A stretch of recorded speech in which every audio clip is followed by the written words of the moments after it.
Hi செல்லக்குட்டீஸ், இன்னைக்கு இந்த ட்ராமாவுடைய final part தான் பார்க்க போகிறோம். சரி வாங்க, இப்போ நம்ம லேட் பண்ணாமல் வீடியோக்குள்ளே போகலாமா? ஸோ போன எபிசோட் லாஸ்ட்டில் நம்ம ஹீரோயின் கிட்டே ஹீரோ சொல்லியிருந்திருப்பாங்க, இந்த மாதிரி வந்துட்டு நான் அந்த ஆளை வந்துட்டு யாரையுமே கொலை பண்ணலன்னு சொல்லிட்டு. ஆனால் ஹீரோயின் வந்து பார்த்தீங்கன்னா நம்பாமல் வந்துட்டு கேட்டிருப்பாங்க. இதனால நம்ம ஹீரோ வந்துட்டு கடுப்பாயிடும். நீ அந்த ஜுன் சொன்னதை நம்பிட்டு என்ன நீ சந்தேகப்படுறல அப்படின்னு சொல்லிட்டு ஹீரோ அங்கேருந்து ஹீரோயின் கிட்டே கோச்சிட்டு போயிட்டான். நம்ம ஹீரோயினா நீங்கள் நல்லவர் ஆகணும்னு தான் நான் இந்த மாதிரி சொல்கிறேன்னு சொல்ல ஹீரோவுக்கு இன்னும் ரொம்ப கோவம் வந்துடுது.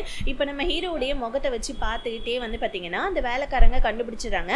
இந்த மாதிரி ஹீரோயின் கூட ஏதாவது சண்டையா, காதல்ல இதெல்லாம் வருது, சண்டை வரதெல்லாம் சகஜம் தான், நீங்க ஒன்றும் கவலைப்படாதீங்க, எல்லாம் சரியாயிடும் அப்படின்னு சொல்ல இன்னொரு பக்கம் வந்துட்டு அந்த ஜுன்னை தான் காமிக்கிறாங்க.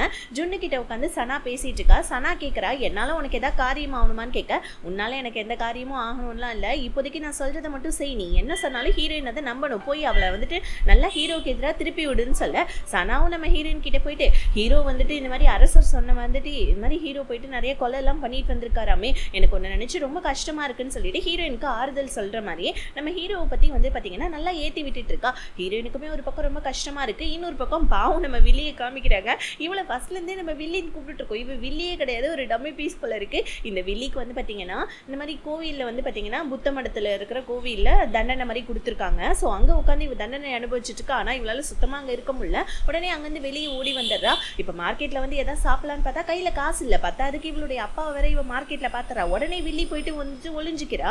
அந்த இடத்துக்கு கரெக்டா சனா வரா. சனா வந்து ஹே பிச்சைக்காரி நவுருன்னு சொல்ல வில்லிக்கு செம கோவம் வந்துடுது.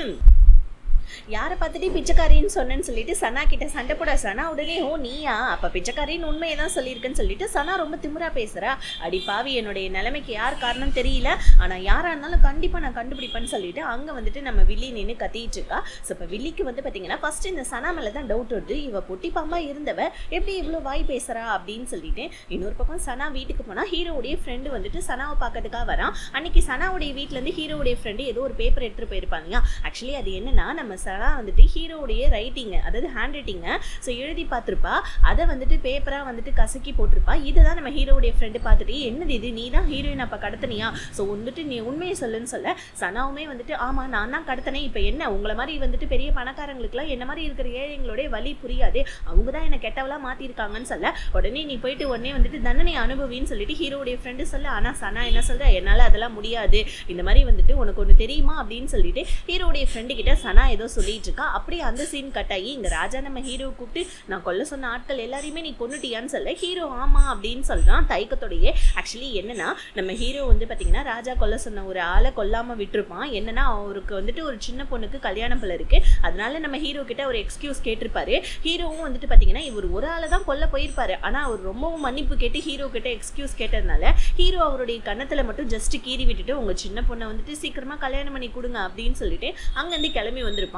ராஜா கிட்ட நம்ம ஹீரோ அந்த ஆளை கொண்டுட்டதா போய் சொல்ல அவ்வளவுதான். இப்போ வந்து பாத்தீங்கன்னா வந்து பாத்தீங்கன்னா அங்க இருக்கும் எல்லாருமே வந்துட்டு ஹீரோக்கு எதிராக பேச ஆரம்பிச்சிடறாங்க. ராஜாவுடைய உத்தரவே மீறிட்டான், இதுக்கப்புறம் இவன் உயிரோட இருக்கவே வந்துட்டு லாய்க்கில்லை, இவனுக்கு ஏதாவது தண்டனை கொடுங்கன்னு சொல்லி எல்லாரும் சொல்லிட்டு இருக்கா. கரெக்டா நம்ம ராஜா என்ன பண்றாங்க, இவாள் எடுத்து ஹீரோ கிட்ட கொடுத்து நீயே உன்னோட கையால அவனை வெட்டுன்னு சொல்ல. ஆனா நம்ம ஹீரோ வந்துட்டு பாத்தீங்கன்னா ஒரு மாதிரி தயக்கத்தோடய நின்றுட்டு இருக்க. இப்போ அந்த இடத்துக்கு வந்து இந்த ஜின்னு என்ன பண்றான், கரெக்டா அந்த ஆளை வெட்டிடுறான். இப்போ உடனே ராஜா என்ன பண்றாரு, நம்ம ஹீரோவுடைய பதவியை நீக்கிக்கிட்டு நாளைக்கு உனக்கு நான் தண்டனை கொடுக்குறேன் அப்படின்னு சொல்லிட்டு ஹீரோ அனுப்பி வைக்க டக்குன்னு நம்ம ஹீரோக்கு டவுட் வந்தது, ஏ ஜுன்னு நீ தானே இதெல்லாம் பண்ணன்னு சொல்லிட்டு ஜுன்னுடைய சட்டையை பிடிச்சி கேட்க நீ ராஜா சொன்ன மாதிரி பண்ணியிருந்தா நான் ஏன்பா வந்து ஸ்கோர் பண்ண போறேன் ராஜா கிட்ட அப்படின்னு சொல்லிட்டு ஜுன்னு ரொம்ப திமிரா பேசிட்டு இருக்கான் நம்ம ஹீரோ கிட்ட.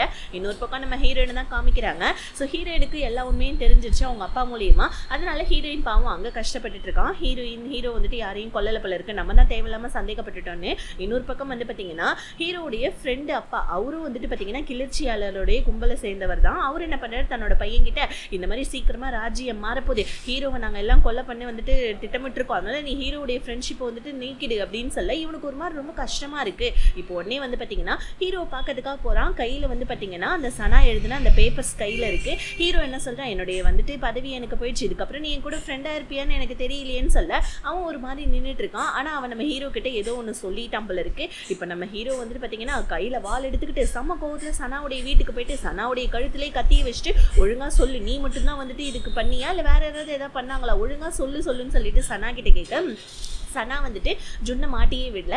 ஆனால் வந்துட்டு பார்த்தீங்கன்னா சனா தான் குற்றவாளி, ஹீரோயினை கடத்தினான்றதுக்கு எந்த ஒரு ஆதாரமும் இல்லாதனால நம்ம ஹீரோவும் சனாவை வெளியே விட்டுறான். இன்னொரு பக்கம் வந்து பார்த்தீங்கன்னா நம்ம ஹீரோயின் ஹீரோ கிட்ட போயிட்டு சாரி கேட்குறாங்க. இப்போ ஹீரோ கிட்ட என்ன சொல்கிறாங்க, இந்த மாதிரி உன்னுடைய கெட்ட பேர் வந்துட்டு போகணும், இந்த நாட்டு மக்கள் எல்லாருமே உன்னை மதிக்கணும் அப்படின்னு சொல்லிட்டு நான் ஆசைப்படுறேன், நான் எப்பயுமே உன் கூடவே இருப்பேன் அப்படின்னு சொல்லிட்டு இப்போ ஹீரோயின் ஜுன்னு கிட்ட தான் போகிறாங்க. ஏன்னா இப்போ அரசர் ஜுன்னுடைய பேச்சு தான் கேட்டுட்டு இருக்காரு. அதனால நம்ம ஹீரோயின் போயிட்டு ஹீரோக்கு இந்த மாதிரி தண்டனை கொடுக்க போகிறாங்க, நீ தான் அரசர்கிட்ட பேசணும், நீ வந்துட்டு ஹீரோ உயிரை மட்டும் காப்பாத்தினா நீ என்ன சொன்னாலும் நான் செய்யறேன்னு சொல்லிட்டு ஒரு வார்த்தையை விட்டுறாங்க. டக்குன்னு நம்ம ஜுன்னு என்ன பண்ணா, அரசர்கிட்ட போயிட்டு ஹீரோக்கு என்ன தண்டனை கொடுக்க போறீங்கன்னு சொல்ல உடனே அரசர் யோசிக்கிறாரு, நீயே சொல்லி என்ன தண்டனை கொடுக்கலான்னு சொல்ல ஜுன்னு உடனே இந்த மாதிரி சைனா நாட்டு கூட நீங்க ஃப்ரெண்ட் ஆகணும்னு சொல்லிட்டு ஆசைப்படுறீங்க இல்லையா, சைனா நாட்டு மேல வேற ஒரு நாடு போர் தொடுத்துட்டு இருக்கு, ஹீரோ அந்த போர்க்களத்துக்கு அனுப்பி ஸோ அந்த போரை வந்துட்டு சமாதானப்படுத்த சொல்லுங்க, அதாவது போர்ல வந்துட்டு ஜெயிச்சுட்டு வர சொல்லுங்க, சைனா நாடு உங்களுக்கு ஃப்ரெண்ட் ஆயிடும்னு சொல்ல அரசரும் ஓகே இந்த ஐடியா நல்லா இருக்கே அப்படின்னு சொல்லிட்டு அரசரும் ஓகே பண்ணிட. ஆனா இந்த ஐடியாவுக்கு பின்னாடி இந்த ஜுன்னு ஏதோ பெருசா நம்ம ஹீரோக்கும் ஆப்பு வச்சிருக்கான்றது இந்த அரசர் லூஸ் அரசருக்கும் தெரியல.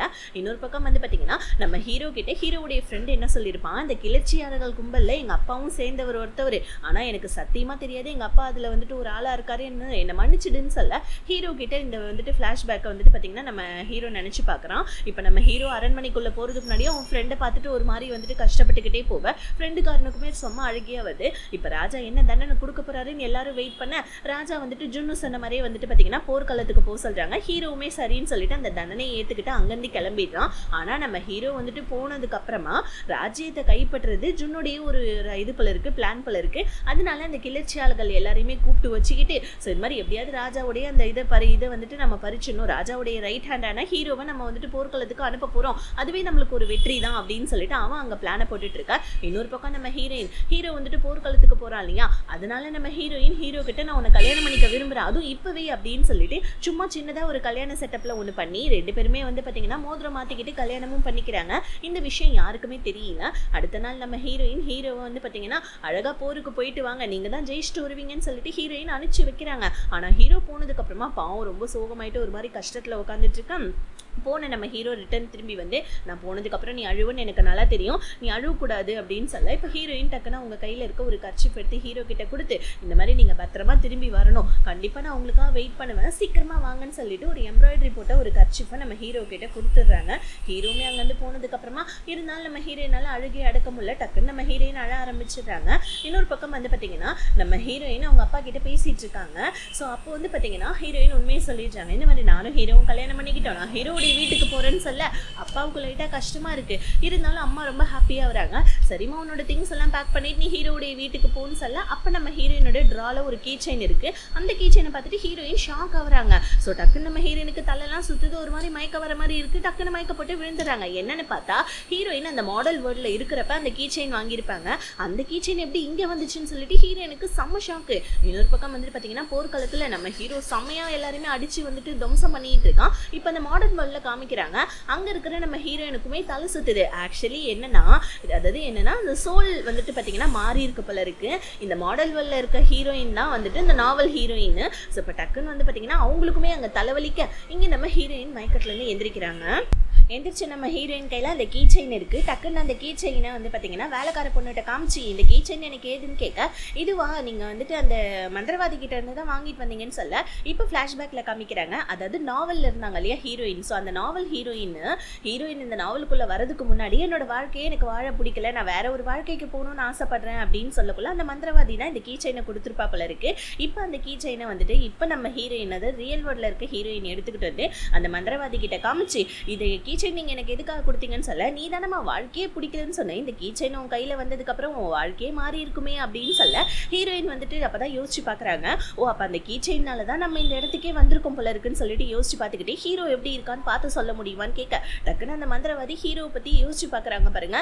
இப்ப ஹீரோவுடைய வந்து பாத்தீங்கன்னா ரத்த கிளறியான முகத்தை பாத்துக்கிறாங்க. ஆனா நம்ம ஹீரோயின் கிட்ட எதுவுமே சொல்லல, எல்லாமே வந்துட்டு முடிய போகுதுன்னு நினைக்கிறேன் அப்படின்னு சொல்ல ஹீரோயினுக்கு ஒரு மாதிரி குழப்பமா இருக்கு. இப்ப டாக்டரே வந்துட்டு இப்ப சாவு போறாங்கன்னா பேஷண்ட்டை செத்துருவாங்கன்னா சொல்லுவாங்க சொல்லுவாங்க இல்ல இல்லையா இந்த மாதிரி வந்துட்டு சொந்தக்காரங்களுக்குலாம் சொல்லி அனுப்பிச்சிடுங்கன்னு சொல்ற மாதிரி சொல்லிவிட அந்த மாதிரி இப்போ நம்ம ஹீரோனுக்குமே ரொம்ப குழப்பமா இருக்கு என்ன முடிய போகுது கதை முடிய போதா ஒண்ணுமே புரியலையேன்னு சொல்லிட்டு யோசிச்சுட்டு இருக்காங்க இன்னொரு பக்கம் வந்து பாத்தீங்கன்னா இந்த ராஜாவை வந்துட்டு மொத்தமா கொல்றதுக்காக வந்துட்டு முடியாது இல்லையா அதனால இந்த ஜுன்னு என்ன பண்ணா ராஜாவுடைய உடம்பு வந்துட்டு கெட்டு போடணுன்றதுக்காக ஊதுவத்தியில ஏதோ வந்துட்டு விஷம் கலந்த ஊதுவத்தியை கொடுத்து அதை ராஜா பக்கத்துல வச்சுட்டு போயிடுறான் ஹீரோவை ரொம்ப மிஸ் பண்றதுனால ஸோ வந்து பாத்தீங்கன்னா மார்க்கெட் ஏரியாவெல்லாம் சுத்தி வந்துட்டு இருக்காங்க ஷாப்பிங் பண்ணிட்டு இருக்கு அப்ப அந்த இடத்துக்கு ஜுன்னு வந்து ஹீரோயினோட பேரை சொல்லி கூப்பிட ஹீரோயின் எனக்கு கல்யாணம் ஆயிடுச்சு இதுக்கப்புறம் அந்த மாதிரி பேர் சொல்லி கூப்பிடாதீங்கன்னு சொல்ல டக்குன்னு இப்படியே அந்த சீன் கட் ஆகுது அன்னைக்கு நைட்டே நம்ம ஜுன்னுக்கு ஒரு நியூஸ் என்னன்னா போர்க்களத்துக்கு போன நம்ம ஹீரோ இறந்து போயிட்டாங்க ஹீரோயினுமே ஹீரோ வந்துட்டு பாத்தீங்கன்னா மிஸ் பண்றாங்க இல்லையா ஹீரோயினா அவங்க வீட்டுக்கு போலான்னு சொல்லி பார்க்கக்குள்ள ஹீரோடைய வந்துட்டு பாத்தீங்கன்னா இந்த தொப்பி அதுக்கப்புறம் ஹீரோயின் கொடுத்து விட்டு அந்த கர்ச்சிப் இது எல்லாமே வந்துட்டு வந்திருக்குது ஹீரோடைய டெட் பாடி இல்ல இப்ப நம்ம ஹீரோ செத்துட்டான்றது நீங்க பாத்தீங்களா இல்ல இல்லையா கண்டிப்பா ஹீரோ வருமா அவன் அவ்வளவு சீக்கிரத்துல சாகக்கூடியவன் கிடையாதுன்னு சொல்லிட்டு ஹீரோயின் நம்ப மாட்டேன்றாங்க ஆனா வந்து பாத்தீங்கன்னா சைனா நாட்டுல வந்துட்டு அந்த எதிரி நாடு போர் தொடுத்துச்சு இல்லையா அவங்களுடைய நாட்டுக்கு ஹீரோடைய டெட் பாடி எடுத்துட்டு போயிருப்பாங்க அப்படின்னு சொல்ல இருந்தாலும் நம்ம ஹீரோயின் நம்ப மாட்டேன்றாங்க டக்குன்னு நம்ம ஹீரோக்கு வந்துட்டு எழுதி போடு லெட்டர் ஒன்று வச்சிருப்பான் போல இருக்கு ஹீரோயினுக்காக அதை போயிட்டு நம்ம ஹீரோயின் படிக்கிறாங்க ஆக்சுவலி நான் போர்க்களத்துக்கு போறது கூட நான் பயப்படல நான் உன்னை இங்க தனியா விட்டுட்டு போறதுக்கு தான் ரொம்ப கஷ்டப்படுறேன்னு சொல்லிட்டு ஹீரோ அந்த லெட்டர்ல எழுதியிருப்பான் இன்னொரு பக்கம் பிளாஷ்பேக்ல ஹீரோக்கு என்ன நடந்துட்டு இருக்கு அப்படின்றத காமிக்கிறாங்க ஆக்சுவலி நம்ம ஹீரோவை அந்த சைனா நாட்டுடைய ஆப்போசிட் நாட்டுக்காரர் இருக்கா இல்லையா அவன் வந்துட்டு இந்த ஜுன்னுடைய ஆள் போல இருக்கு அந்த ஜுன்னு தான் நம்ம ஹீரோவை வந்துட்டு எப்படியாவது கொலை பண்ண சொல்லியிருப்பான் அவன் கரெக்டா நம்ம ஹீரோவை கத்தி ஓங்க வர அப்படியே அந்த சீன் கட் ஆகுது ஆனா ஹீரோ இறந்துட்டானான்றது நமக்கு காமிக்கல இங்க நம்ம ஹீரோயின் அந்த லெட்டரை பார்த்துட்டு அழுகுறாங்க ஹீரோடைய ஃப்ரெண்டுக்கும் ஹீரோ இறந்து போயிட்டான்ற நியூஸ் தெரிஞ்சு அவனுமே ரொம்ப ஃபீல் பண்றான் இன்னொரு பக்கம் ராஜாவுக்குமே இந்த நியூஸ் தெரிஞ்சிச்சு ஐயோ போச்சு கிளர்ச்சியாளர்கள்லாம் வந்துட்டு இப்ப என்ன கொல்ல வந்துருவாங்களேன்னு சொல்ல இந்த டைமை யூஸ் பண்ணிக்கிட்டு இந்த ஜுன்னு என்ன சொல்றான் நீங்க வேற ரொம்ப வீக்கா இருக்கீங்க உங்களோட பதவியை யாருக்காவது விட்டு கொடுங்க இல்லைன்னா வந்துட்டு அந்த கிளர்ச்சியாளர்கள் வந்து உங்களை ஏதாவது பண்ணி நாட்டை அவங்க கைப்பற்றிட்டாங்கன்னா என்ன பண்றது அப்படின்னு சொல்ல ராஜாவுமே வந்துட்டு இந்த லூஸ் ராஜா அப்படியா அப்ப நான் யாரை வந்துட்டு நெக்ஸ்ட் ராஜாவை வந்துட்டு தேர்ந்தெடுக்கிறதுன்னு சொல்லிட்டு லூஸ் மாதிரி ஜுன்னு கிட்டே கேட்டுட்டு இருக்கா இன்னொரு பக்கம் நம்ம ஹீரோவை தேடிக்கிட்டே வந்துட்டு பாத்தீங்கன்னா கிளம்புறாங்க அப்ப நம்ம வந்துட்டு பாத்தீங்கன்னா ஜுன்னு என்ன பண்ணா எங்க போயிட்டு இருக்க நீ அப்படின்னு சொல்லிட்டு ஹீரோயினுடைய கையை பிடிச்சி இந்த மாதிரி வந்துட்டு நான் ஹீரோடைய உயிரை காப்பாத்தினா நீ என்ன சொன்னாலும் நான் செய்யறேன்னு சொல்லிட்டு சொன்னேன் இல்லையா அவனை எப்படியோ நான் காப்பாத்தி போரு கடைச்சேன் அங்கதான் அவன் செத்து போனா ஒழுங்கா வந்து என்ன கல்யாணம் பண்ணிக்கும்னு சொல்றோம் வருது பாருங்க நம்ம ஹீரோனுக்கு போவோம் ஓ நீ அந்த கிளர்ச்சியாளர்கள் கும்பல சேர்ந்தவனான்னு சொல்லிட்டு பொலிச்சுன்னு வந்து அந்த ஜுன்னுடைய கணத்துல வச்சு நான் செத்தாலும் சாவன் கண்டிப்பா வந்துட்டு உனக்கு கிடைக்க மாட்டேன்னு அங்க அவங்க சண்டை போட்டுட்டு இருக்கு இன்னொரு பக்கம் நம்ம ராஜாவை காமிக்கிறாங்க இந்த ராஜா லூசு ராஜா என்ன பண்றாரு எல்லார்கிட்டயுமே இந்த மாதிரி ஜுன்னு தான் அடுத்த அரசர் அப்படின்னு சொல்லிட்டு ஜுன்னு கையில எல்லா பொறுப்பையும் ஒப்படைக்க ஆனா வந்துட்டு ஜுன்னுக்கு எதிராக நம்ம ஹீரோயினுடைய அப்பாவும் அவங்க கூட கொஞ்சம் இருக்கிற ஒரு ஆதரவாளர்களும் பேசிட்டு இருக்க ஆனா இன்னொரு பக்கம் வந்துட்டு இந்த ஜுன்னு கையில ஆட்சி போயிட்டதுனால இவன் என்ன பண்ணா நம்ம ஹீரோயினுடைய அப்பா இருக்கார் இல்லையா அவர் தான் கிளர்ச்சியாளர்கள் கும்பல சேர்ந்தவர்னு சொல்லிட்டு குடும்பத்தோடய வந்து பாத்தீங்கன்னா அரெஸ்ட் பண்ணிட்டு ராஜா முன்னாடி கொண்டு வந்து உட்கார வச்சிருந்தான் ஆக்சுவலி ஹீரோயின் ராஜா கிட்ட பேசணும்ன்றாங்க ஆனா இப்போதைக்கு ராஜ பதவியில இருக்கிறது யாரு அந்த ஜுன்னு தானே அவன் சம திமுறா வந்து உட்காந்துக்கிட்டு என்னையா நீ வேணான்னு சொன்ன அப்படின்னு சொல்லிட்டு ஹீரோயின் கிட்ட மொத்த குடும்பத்தையும் அழிச்சிடுங்கன்னு சொல்ல ஃபர்ஸ்ட் நம்ம ஹீரோயின் கிட்ட தான் வால் நெருங்க வருது போச்சுடா ஹீரோயின் செத்தாங்கடான்னு சொல்லிட்டு நினைச்சிட்டே இருக்கக்குள்ள கரெக்டா அந்த இடத்துல ஸ்டக் ஆயிடுது என்னன்னா அந்த நாவல் ரொம்ப ட்ரெண்டிங்கா போனதுனால நிறைய பேர் அதை இன்ஸ்டால் பண்ணி படிச்சதுனால சர்வர் டவுன் ஆயிடுச்சு போல இருக்கு அந்த இடம் அப்படியே ஃப்ரீஸ் ஆகி நின்றுட்டு இருக்கு இப்ப அப்படியே கட் பண்ணா நம்ம ஹீரோயினுடைய கழுத்துல அங்க கத்திப்பட்டோன்னே ஹீரோயின் கண்ணை முன்னாங்க இல்லையா இப்ப கண்ணை திறந்து பார்த்தா அவங்களுடைய வீட்டுல இருக்காங்க ஆப்போசிட்ல வந்து பாத்தீங்கன்னா மாடர்ன் ட்ரெஸ்ல உட்காந்துட்டு இருக்காங்க அதாவது இன்னொரு ஒரு ஹீரோயின் யாருன்னா இவங்க தான் வந்துட்டு அந்த நாவல் ஹீரோயின் இப்ப அந்த நாவல் ஹீரோயின் பாக்குறாங்க ஆக்சுவலி நம்ம ஹீரோயின் அந்த கீ செயினை வச்சுக்கிட்டு வேண்டியிருப்பாங்க எனக்கு இந்த வாழ்க்கையே பிடிக்கல எனக்கு ரொம்ப கஷ்டமா இருக்கு அப்படின்னு சொல்லிட்டு இன்னொரு பக்கம் நாவல்ல இருக்க ஹீரோயினும் அந்த கீ செயினை வச்சு வேண்டியிருப்பாங்க எனக்கு இந்த வாழ்க்கையை பிடிக்கல நான் வேற ஒரு வாழ்க்கையை வாழ விரும்புறேன்னு சொல்லிட்டு அப்பதான் இவங்க ரெண்டு பேருடைய சோனும் வந்துட்டு பாத்தீங்கன்னா மாறி இருக்குது ஸோ ஹீரோயின் நம்ம மாடல் வெல்ல இருக்க ஹீரோயின் அந்த நாவல்குள்ளேயும் நாவல் வெல்ல இருக்க ஹீரோயின் இங்க வந்திருப்பாங்க இப்ப நம்ம ஹீரோயினுக்கும் இவங்களுக்கும் வந்துட்டு உண்மை புரிஞ்சிடுது ரெண்டு பேருமே வந்துட்டு ஹீரோவை பத்தி தான் பேசுறாங்க ஆனா இப்போதைக்கு சர்வர் டவுன் ஆயிருக்கு இல்லையா இப்ப ஹீரோவை காப்பாத்துறதுக்கு ஏதாவது ஒரு சான்ஸ் இருக்கும் அப்படின்னு சொல்லிட்டு ரெண்டு பேருமே பேசிட்டு இருக்காங்க ஆனா என்னன்னா இன்னொரு பக்கம் வந்துட்டு ஹீரோவுடைய அந்த இடமும் வந்துட்டு ஃப்ரீஸ் ஆகிற மாதிரி தான் காமிக்கிறாங்க பிகாஸ் ஏன்னா வந்துட்டு நாவலுடைய அந்த இது வந்துட்டு ஸ்ட்ரக் ஆகிருக்கு இல்லையா ஹீரோவுமே நம்ம ஹீரோயினுடைய கையில் வச்சிருக்க அந்த பிரேஸ்லெட்டை வச்சுக்கிட்டு ஹீரோ அதை பார்த்துட்டு இருக்க கரெக்டாக அந்த இடமும் ஸ்ட்ரக் ஆகிடுது இப்போ ஹீரோயின் ஃபீல் பண்ணுறாங்க ஐயோ இப்போ ஹீரோவை எப்படியாவது காப்பாற்றியே ஆகணும் அப்படின்னு சொல்லிட்டு ஹீரோயினால இன்னும் 1 மணி நேரம் மட்டும்தான் இருக்குது சர்வரை சரி பண்ணிடுவாங்க அதுக்குள்ளேயே ஹீரோவை எப்படியாவது காப்பாற்றி ஆகணும்னு சொல்லிட்டு அந்த நாவல் வெல்ல இருக்க ஹீரோயின் கிட்ட சொல்ல ஹீரோயின் உட்காந்து அழுதுட்டு இருக்காங்க அந்த நேரம்னு பார்த்து வீட்டு கதவை யாரோ தட்ட யாருன்னு போய் பார்த்தா அந்த மந்திரவாதி பையன் அவன் வந்து ஹே என்ன 2 பேரும் மீட் பண்ணிக்கிட்டீங்களா அப்படின்னு சொல்ல ஆக்சுவலி என்னன்னா இந்த கதையை எழுதினவனே இவன் தான், இவன் கிட்ட ஏதோ ஒரு மேஜிக் இருக்கு போல இருக்கு. இப்போ இவன் என்ன சொல்றான், நீ தானே வந்துட்டு என்னை திட்டி ஒரு மெயில் போட்ட ஞாபகம் இருக்கா, அதனால தான் வந்துட்டு நான் அப்படியே ஸ்டாப் பண்ணிட்டேன். இப்போ இந்த கதையை மறுபடியும் கன்டினியூ பண்ண ஆசைப்படுறேன், ஆனா என்ன பண்றது சர்வர் டவுன் ஆயிடுச்சுன்னு சொல்ல ஹீரோயின் கெஞ்சுறாங்க. நான் ஹீரோ எப்படியாவது காப்பாற்றணும், ப்ளீஸ் ஏதாவது ஒரு வழி சொல்லுன்னு சொல்ல அப்படியா சரி ஓகே 3 லைன்ல நீ கதை எழுதி முடிக்கணும். ஸோ அது மட்டும் இல்லாம நீங்க 2 பேருமே சோலை எக்ஸ்சேஞ்ச் பண்ணிக்கிறீங்களா இல்ல அப்படியே இருக்க போறீங்களா அப்படின்னு சொல்ல 2 பேருமே சோலை எக்ஸ்சேஞ்ச் பண்ணிக்க விரும்பல. நம்ம ஹீரோயின் மாடல் வேர்ல்ட்ல இருக்க ஹீரோயின் நான் நாவல்குள்ளே போறேன்னு சொல்றாங்க. ஆனா அந்த வேர்ல்டுல வந்து பாத்தீங்கன்னா மொத்தம் இப்ப நடக்கிற எல்லா பிரச்சனைக்கும் சேர்த்து முற்றுப்புள்ளி வைக்கிற மாதிரி 3 லைன்ல கதை எழுதணுமா, எப்படா என்னால முடியும்னு சொல்லிட்டு ஹீரோயின் வந்துட்டு யோசிச்சுட்டு இருக்க. ஆனா லாஸ்டா கதை எழுதி முடிக்க கரெக்டா சர்வரும் வந்துட்டு பாத்தீங்கன்னா ஆன் ஆயிடுச்சு. ஹீரோயின் ஃபர்ஸ்ட் என்ன பண்றாங்க, அவங்கள வெட்ட வந்தாங்க இல்லையா, அவனுடைய கண்ணுல ஒரு ஈ வந்துட்டு பூந்து வர மாதிரி அவனுடைய கத்தி வேற எங்கேயோ ஒரு இடத்துல வந்துட்டு வீசுற மாதிரி வந்துட்டு கதை எழுதியிருப்பாங்க. அதனால இப்ப ஹீரோயின் சாகல. இப்ப ஹீரோயின் ஜுன்னு கிட்ட ஒரு வார்த்தையை சொல்றாங்க. இந்த வார்த்தையை சொல்லி தான் வந்துட்டு ஜுன் கிளர்ச்சியாளர்கள் கும்பலை வந்துட்டு சேர்த்திருப்பான், நிறைய பேரை கூட்டு சேர்த்துக்கிட்டு ஹீரோ அழிக்கணும்னு நினைச்சிருப்பான். இந்த வார்த்தையை நம்ம நாவல் வேர்ல்ட்ல இருந்தாங்க இல்லையா அந்த ஹீரோயின் தான் இந்த ஹீரோயினுக்கு சொல்லி விட்டுருப்பாங்க. டக்குன்னு இப்ப நம்ம ஹீரோயின் அந்த வார்த்தையை சொல்ல டக்குன்னு அந்த ஜுன் என்ன பண்ணா ஹீரோயினை மறுபடியும் வந்துட்டு ஜெயிலில் அடைச்சிடறான். ஹீரோயின் கிட்ட நீ எப்படி அந்த வார்த்தையை சொல்லலாம், உனக்கு எப்படி அந்த வார்த்தை தெரியும் அப்படின்ற மாதிரி கேட்குறாங்க. அப்பதான் நம்ம ஹீரோயின் ஆக்சுவலி இது ஒரு நாவல், தயவு செஞ்சு நம்பு, இந்த மாதிரி வந்துட்டு உன்னுடைய அம்மா அப்பாவை கொன்னது என்னமோ ராஜா தான், ஆனா ராஜா பக்கம் ஹீரோ போயிட்டான் அப்படின்ற ஒரே காரணத்துக்காக நீ ஹீரோவை பழி வாங்கணும்னு நினைக்கிறதுலாம் தப்பு இல்லையான்னு சொல்லிட்டு ஹீரோயின் அங்க ஜுன்னு கிட்ட பேசிட்டு இருக்காங்க. இன்னொரு பக்கம் அந்த ராஜமாதா இருக்காங்க இல்லையா அவங்களும் உட்காந்து ஒரு பக்கம் ஃபீல் பண்ணிட்டு இருக்காங்க. ஏன்னா வந்துட்டு ஹீரோயின் வந்து போனதுக்கு அப்புறமா இந்த ஜுன்னுடைய அடாவடி ரொம்ப அதிகமாயிடுச்சு.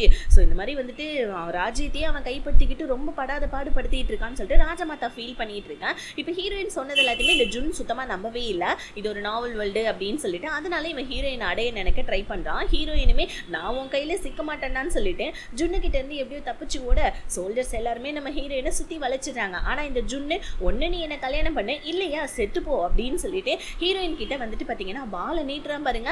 அப்ப இந்த ஜுன்னுடைய வாழை ஏதோ வந்துட்டு ஒரு அம்பு வந்து தடுத்து நிப்பாட்டுது. வேற யாரா இருக்கும், நம்ம ஹீரோ தான். ஸோ நம்ம ஹீரோயின் வந்து பாத்தீங்கன்னா முதல் லைன்ல அதாவது வந்துட்டு அந்த கதையில ஃபர்ஸ்ட் லைன்ல அவங்க பாதி என்ன பண்ணியிருப்பாங்க, அவங்க வந்துட்டு காப்பாற்றணும், அவங்க உயிரோட இருக்கணும்னு எழுதியிருப்பாங்க. அந்த லைனுடைய கடைசியில வந்து நம்ம ஹீரோவுடைய உயிரும் வந்துட்டு காப்பாற்றப்படணும் அப்படின்னு சொல்லிட்டு எழுதியிருப்பாங்க. இப்போ ஹீரோவுமே வந்து பாத்தீங்கன்னா வந்துட்டு உயிரோட வந்துடுறான். ஆக்சுவலி அவன் உயிரோட வரல, அவன் சாகவே இல்லை. ஹீரோவுமே அந்த போர்ல செம்மையா ஜெயிச்சுட்டு ரிட்டர்ன் வந்துட்டு ஊருக்கு வந்திருப்பான். இப்போ நம்ம ஹீரோயின் எழுதுனா அந்த நாவல் படி கொஞ்சம் கொஞ்சமா கதை வந்துட்டு மாறிட்டு இருக்கு. இப்போ ஹீரோ வந்து பாத்தீங்கன்னா வந்தோடனே அங்க இருக்கிற சோல்ஜர்ஸ் எல்லாமே பயந்து நடங்குறாங்க. ஏன்னா இப்போ அவங்க நம்ம ஹீரோயின் மேலே இல்லையா வந்துட்டு கையை கத்தி வச்சிருந்தாங்க இல்லையா, அவ்வளவுதான். இப்போ நம்ம ஹீரோ ஒழுங்கா இங்கிருந்து எல்லாரும் போறீங்களா இல்லை எல்லாரும் சாக போறீங்களான்னு சொல்ல அங்க இருந்தவங்களா திருச்சி ஓடிடுறாங்க நம்ம ஜுன்னை தவிர. இப்போ ஜுன்னுடைய கழுத்திலே நம்ம ஹீரோ கத்தி வச்சுதான், உனக்கு எவ்வளவு தைரியம் என்னோட மனைவி, அதுவும் காதல் மனைவி நீ இந்த மாதிரி பண்ண பாத்தீங்க, அதுவும் இல்லாம ராஜ்யத்தை நீ என்னடா பண்ணி வச்சிருக்கன்னு சொல்லிட்டு நம்ம ஜுன்னை வந்துட்டு அரெஸ்ட் பண்ணி அங்கிருந்து கூட்டிட்டு போவ. அவ்வளவுதான், அப்பாடா எல்லா பிரச்சனையும் முடிஞ்சு போய் நம்ம ஹீரோயினும் ஹீரோவும் லாஸ்டா ஒரு பார்வையை பார்த்து சிரிக்கிறாங்க பாருங்க. அவ்வளோ ஹாப்பி எண்டிங்கா இருக்கும். ஆக்சுவலி இது எண்டிங் கிடையாது, ஒரு ஹாப்பி மூமெண்டா இருக்கும். ஸோ இப்படி கட் பண்ணா நம்ம ஹீரோ ராஜாவை போயிட்டு பார்க்க போறான். ஹீரோவுக்கு நல்லாவே தெரியுது இந்த ஜுன்னு தான் ஏதோ ஒன்று பண்ணியிருக்கான், கண்டிப்பா அதனால தான் ராஜாவுக்கு இந்த மாதிரி ஆயிருக்குன்னு சொல்லிட்டு டக்குன்னு வந்துட்டு பாத்தீங்கன்னா அந்த இது அந்த அகர்பத்தி எல்லாம் இருக்கும் இல்லையா அந்த தூபம் போடுறது அதெல்லாம் அணைச்சி விட்டுட்டு போயிட்டு வந்துட்டு டாக்டர்ஸ் கிட்ட எல்லாம் காமிச்சு ராஜாவை செக் பண்ணா ராஜா வந்துட்டு ஹீரோவை பேயின்னு நினைச்சுக்கிட்டு ஐயோ நான் பண்ண தப்பு எல்லாத்துக்கும் நீ என்ன சாகடிக்கிறதுக்காக வந்திருக்கியா, தயவு செஞ்சு மன்னிச்சுடு. ஆக்சுவலி என்னன்னா நம்ம ஹீரோ வந்துட்டு தூரத்து சொந்தம் தான் ராஜாவுக்கு. இந்த மாதிரி வந்துட்டு நான் உங்ககிட்ட உயிர் பிச்சை கேட்குறேன், தயவு செஞ்சு என்னை விட்டுரு, நீ என்னை கொல்லிடாத, நான் உனக்கு வந்துட்டு ஒரு அங்கிளா இருக்கணும், ஆனா அரக்கனா மாதிரி உன்னுடைய வாழ்க்கையை நாசப்படுத்திட்டு என்னை மன்னிச்சுடுன்னு சொல்லிட்டு ஹீரோ கிட்ட அங்க நம்ம ராஜா சாரி கேட்டுட்டு இருக்க. இன்னொரு பக்கம் இந்த சனாவை தான் காமிக்கிறாங்க, நல்லா நம்ம வில்லி வச்சு செஞ்சுட்டு இருக்கா. ஏண்டி இத்தனை நாளா வந்துட்டு நீ என்ன பாடுபடுத்தினே, என்ன எல்லாரும் என்னை வில்லின்னாங்கடி, ஆனா நீ தாண்டி உண்மையான வில்லின்னு சொல்லிட்டு நம்ம வந்துட்டு வில்லி சிரிச்சுக்கிட்டே சனா வந்துட்டு அப்படியே வந்துட்டு ஜெயிலுக்கு அனுப்பிச்சு விட்டுட்டு இருக்கான். ராஜமாதாவும் ஹீரோ கிட்ட சாரி கேட்குறாங்க, தயவு செஞ்சு மன்னிச்சிடுப்பா, இதுக்கப்புறமா நீ தான் ராஜா கூட வந்துட்டு ஒரு ரைட் ஹேண்டாக இருந்துக்கிட்டு இதுக்கப்புறம் நீ தான் இந்த நாட்டையே நல்லபடியாக ஆளணும் அப்படின்னு சொல்லிட்டு இருக்காங்க. இப்போ இன்னொரு பக்கம் வந்துட்டு நம்ம சனாவை பார்க்கறதுக்காக ஹீரோயின் வந்திருக்காங்க. ஏண்டி இந்த நாவல்லே நீ தான் நல்ல பொண்ணுன்னு நினச்சிட்டு உன்ட்ட பழகலான்னு வந்தேன், நீ ஏண்டி இப்படி மாறின, ஃபர்ஸ்ட்லேருந்தே நீ இப்படி தானா அப்படின்னு சொல்லக்குள்ள சனா என்ன சொல்கிறா, ஃபர்ஸ்ட்லேருந்தே நான் இப்படியா, நான் ரொம்ப நல்ல பொண்ணாக தான் இருந்தேன், என்னை யார் நீங்கள் நல்லவங்களா இருக்க விரும்புனீங்க, ஏன் ஏழையா பிறந்தது ஏன் தப்பா, என்னை இப்படியெல்லாம் கேவலமாக பேசுனீங்க, போடிங்க இங்க இருந்துன்னு சொல்லிட்டு இருக்கிற கோவத்துல சனா ஹீரோயினை திட்டி விட்டுட. ஆனா ஹீரோயினுக்கு ஒரு மாதிரி கஷ்டமா தான் இருக்கு. இன்னொரு பக்கம் அந்த கிளர்ச்சியாளர்கள் கும்பல்கள், அதாவது நம்ம ஹீரோவுடைய ஃப்ரெண்டு அப்பா, அதுக்கப்புறம் சனாவுடைய அப்பா, அதுக்கப்புறம் இன்னும் கொஞ்சம் மந்திரிகள், இவங்க எல்லாரையுமே வந்துட்டு பாத்தீங்கன்னா ராஜா உட்கார வச்சு செம்ம கோவத்துல இருக்காரு. இருக்கிற கோவம் ஃபுல்லாமே ஜுன்னு மேலதான். ஏன்னா ஜுன்னு தானே அந்த கிளர்ச்சியாளர்கள் கும்பலையே சேர்த்தவன். இப்ப ராஜா டக்குன்னு ஜுன்னு கொலை பண்ணலான்னு போகல, டக்குன்னு நம்ம ஹீரோ நடுவுல வந்துடுறான். இன்னும் எத்தனை பேரை நீங்க கொன்னு குவிப்பீங்க, ஜுன்னுடைய அப்பா அம்மாவை கொன்னு நீங்க இந்த ஆட்சியை கைப்பிடிச்சிங்க அப்படின்னு தான் ஜுன்னுக்கு வந்துட்டு உங்க மேல கோவம். இப்போ நீங்க மறுபடியும் ஜுன்னை வந்துட்டு கொலை பண்ண போறீங்க, தயவு செஞ்சு அவனை விட்டுருங்க. ஆல்ரெடி அவனுடைய அம்மா அப்பாவை நீங்க கொன்னுட்டீங்க, நான் உங்க பக்கத்துல இருக்கேன்னா என்ன அவன் கொலை பண்ண ரிவெஞ்ச் எடுக்க ட்ரை பண்ணான், இப்பவாவது அவனை மன்னிச்சு விட்டுருங்க அப்படின்னு சொல்ல டக்குன்னு வந்து பாத்தீங்கன்னா நம்ம ராஜாவும் சரி இதுக்கு மேல எதுக்கு நம்ம பாவம் பண்ணிக்கிட்டுன்னு சொல்லிட்டு ஹீரோவுடைய பேச்சை கேட்டு ஜுன்னை மறுபடியும் நாடு கடத்திடுறாங்க. இதுக்கப்புறம் நீ இந்த நாட்டுக்கே வரக்கூடாது அப்படின்ற மாதிரி ஜுன்னுமே வந்து பாத்தீங்கன்னா நம்ம ஹீரோ பார்க்க ஹீரோ இதுக்கப்புறமாவது உருப்படியா வாழ பழகுடா அப்படின்னு சொல்லிட்டு ஜுன்னு அங்கேருந்து அனுப்பிச்சு வச்சுட்டு இன்னொரு பக்கம் நம்ம ஹீரோயினும் ஹீரோவும் தான் காமிக்கிறாங்க. ஹீரோடைய வீட்டில் நம்ம ஹீரோயின் அழகழகாக நிறைய டெக்கரேஷன்லாம் பண்ணி வச்சிருக்க. ஹீரோ இதை பார்த்துட்டு ரொம்ப ஹாப்பியாக இப்போ ஹீரோ நம்ம 2 பேரும் சீக்கிரமாக கல்யாணம் பண்ணிக்கணும்னு சொல்ல ஹீரோயின் வந்துட்டு ஐயோ வேணான்றாங்க. என்னன்னு பார்த்தா ஹீரோயின் வந்துட்டு இந்த ஹீரோக்கும் கல்யாணம் ஆயிடுச்சு, ஹீரோயினுக்கும் கல்யாணம் ஆயிடுச்சுன்னா இந்த நாவல் முடிஞ்சிடும் இல்லையா, அவ்வளோதான். இப்போ அதனால நம்ம ஹீரோயின் நாவலை பற்றின எல்லா உண்மையும் நம்ம ஹீரோ கிட்ட சொல்ல ஹீரோக்கு அது புரியல. பட் இருந்தாலும் நம்ம ஹீரோயின் சொல்றதை கேட்டுக்கிறாங்க. ஸோ ஆனால் நம்ம ஹீரோ நான் உன்னை கல்யாணம் பண்ணணும்னு ஆசைப்படுறேன்னு சொல்ல ஹீரோ கூட சேர்ந்து இந்த கதையோட வந்துட்டு தன்னோட வாழ்க்கையே முடிஞ்சு போனாலும் பரவாயில்லன்னு சொல்லிட்டு ஹீரோயினும் நம்ம ஹீரோவை கல்யாணம் பண்றதுக்கு ரெடி ஆயிடுறாங்க. ராஜாவும் நம்ம ஹீரோவை கூப்பிட்டு வந்துட்டு மன்னிப்பு கேட்டுறாங்க. அதுக்கப்புறம் என்ன நம்ம ஹீரோவுக்கும் கல்யாணம் தான் நடக்கிற மாதிரி காமிக்கிறாங்க. ஆனா இந்த இடத்துல தான் ஒரு செம்ம ட்விஸ்ட். என்னன்னா அங்க ரியல் வேர்ல்ட்ல இருக்க அந்த நாவல் ஹீரோயின் இருக்காங்க இல்லையா, அவங்க நம்ம ஹீரோயின் வந்துட்டு அந்த கதையை எழுதி முடிச்சுட்டு போனதுக்கு அப்புறமா மொத்தமா 3 லைன்ல இல்லையா அந்த மந்திரவாதி பையன் கதை எழுத சொன்னா, ஆனா நம்ம ஹீரோயின் 2 லைன் தான் எழுதியிருப்பாங்க. லாஸ்டா வந்துட்டு இந்த நாவல் ஹீரோயின் மீதி ஒரு 1/2 லைன் எழுதியிருப்பாங்க. இந்த கதை முடியவே கூடாது, பார்ட்டா வந்துகிட்டே இருக்கணும், ஸோ எல்லா பார்ட்லயுமே ஹாப்பி எண்டிங்கா தான் இருக்கணும் அப்படின்னு சொல்லிட்டு எழுதியிருப்பாங்க. அதே மாதிரி தான் இப்போ காமிக்கிறாங்க. அந்த பார்ட் நம்ம ஹீரோயின் இருந்த பார்ட் முடிஞ்சு போச்சு. நெக்ஸ்ட் பார்ட்ல நம்ம ஹீரோயினுடைய குழந்தைங்களை தான் காமிக்கிறாங்க. நம்ம ஹீரோக்கு மொத்தமா 6 பிள்ளைங்க, 3 ஆம்பளை பசங்க 3 பொம்பளை பசங்க, ரொம்ப ஹாப்பியா போயிட்டு இருக்க. இன்னொரு பக்கம் வந்துட்டு இந்த ஜெயில் வாழ்க்கையில அனுபவிச்சுட்டு சனா எப்படியோ திருந்தி வெளியே வரா. அப்போ வந்து பாத்தீங்கன்னா நம்ம ஹீரோடைய ஃப்ரெண்டு இன்னுமே அவனுடைய காதல் இன்னுமே இருக்கு போல இருக்கு. அவனுமே நம்ம சனா கிட்ட வந்து பாத்தீங்கன்னா இது வரைக்கும் நீ பண்ணதெல்லாம் போதும், இதுக்கப்புறமா நம்ம ரொம்ப ஹாப்பியா இருப்போம், உனக்கு ஓகேவான்னு சொல்ல ஆக்சுவலி சனாக்கு இருந்த அந்த காசு பணம் எல்லாம் போயிடுச்சு. இப்போ அதனால இவன் வந்துட்டு அந்த பார்த்தீங்கன்னா ஒரு ஏழை ஒரு வீட்டில் தான் இருக்கா. இவங்க 2 பேருமே ஒன்றா இருக்கிற மாதிரி காமிக்கிறாங்க. இன்னொரு பக்கம் நம்ம ஹீரோயினும் இன்னொரு நாவல் வேர்ல்டில் இருக்க ஹீரோயினும் தான் காமிக்கிறாங்க. இவங்க 2 பேருமே அந்த கீச்செயின் மூலியமாக தானே சோல் எக்ஸ்சேஞ்ச் ஆச்சு, மறுபடியும் சோல் எக்ஸ்சேஞ்ச் ஆகிடக்கூடாதுன்னு சொல்லிட்டு நாவல் வேர்ல்டில் இருக்க ஹீரோயின் அந்த கீச்செயினை தண்ணியில் தூக்கி போட, இங்கே நம்ம வந்து பார்த்தீங்கன்னா நாவலில் இருக்க நம்ம ரியல் ஹீரோயின் அந்த கீச்செயினை ஒரு பாக்ஸில் வச்சு மூடிட்டு ஹீரோ கூட வந்து பார்த்தீங்கன்னா அகைன் 7வது குழந்தையை பெற்றெடுக்கிறதுக்காக ரூம்குள்ளே போகிற மாதிரி காமிச்சு ரொம்ப ஹாப்பி எண்டிங்காக இந்த ட்ராமா முடிக்கிறாங்க. யாருக்கெல்லாம் இந்த ட்ராமா ரொம்ப பிடிச்சிருந்துச்சு அவங்கள மறக்காம வீடியோக்கு ஒரு லைக் பண்ணிட்டு சேனலை சப்ஸ்கிரைப் பண்ணிக்கோங்க. நாளைக்கு ஒரு சூப்பர் டூப்பரான இன்னொரு ட்ராமா வருது, அதையும் பார்த்து என்ஜாய் பண்ணுங்க.